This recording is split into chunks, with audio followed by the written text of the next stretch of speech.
Some of them, and I have them myself because I'm originally from Missouri, that it's kind of country and that there's a lot of rednecks and racism and people, they ride horses more than they drive cars, which could not be farther from the truth. It's sometimes called the New York of the South because so many people from other places move there. It's a very international city. It's very diverse. And if you can stand the heat, you'll love it. How hot is it during the summer? Hot as shit. It gets like, seriously, the humidity, there's no wind. Like the trees don't move. You have to take like 3 showers a day, and then August hits and you want to die. Oh yeah. But you can't because you're too stubborn to do so.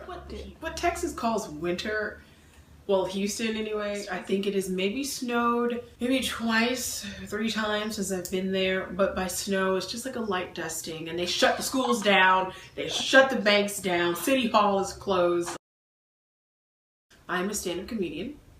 I've been performing stand-up for about 9 years now. How is it difficult being like a woman comic or like a black woman comic? It's changing. It used to be. It used to be, you would call a club and try to get booked. If they had never met you before and would say, oh yeah, you can come in and do a guest spot and, we'll look at it from there. And then you show up and they're like, oh, we don't do Def Comedy Jam here.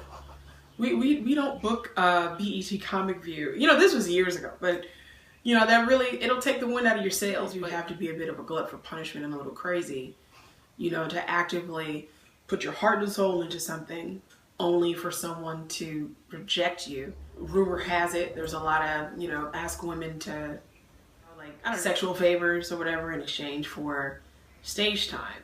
And to me, I'm really more offended by that because it's like, I'm funny. I don't have to do all of that extra shit because I'm funny. One of my biggest influences I actually got to meet on my first night here, Dave Chappelle. It was at the Comedy Store on the Sunset Strip, and I saw just like an ear and like the back of a bald head, and I was like, that's Dave Chappelle.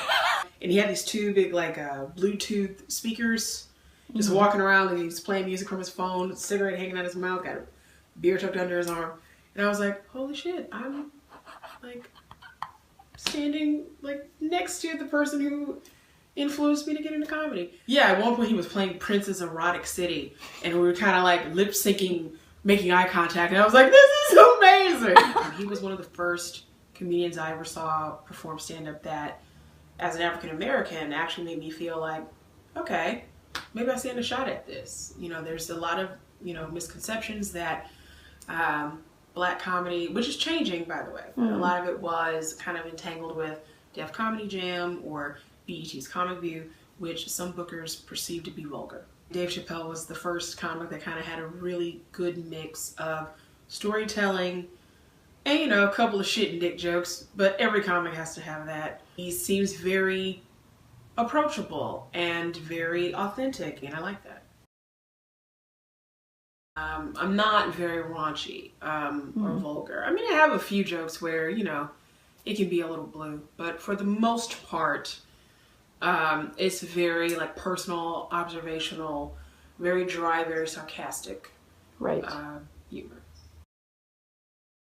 I went to a comedy club last night and I saw Christoph St. John from Young and the Restless. And I haven't told my mom yet because the first thing she'd ask me is for a picture. She's a big fan of Neil from Young and the Restless.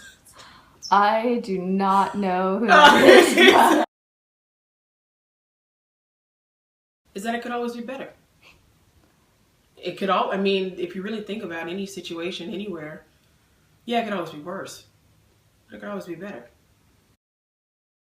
I look for personal fulfillment. I mean, I credit doing stand-up comedy and writing with one of the main reasons why, I haven't been committed to an insane asylum by now. I love it so much I do it for free, that kind of thing. Right. Which is definitely the case with stand-up comedy. Like, if anything, I paid to come do this. I look for things that, help me improve with self-growth, fulfillment, and general, contentment.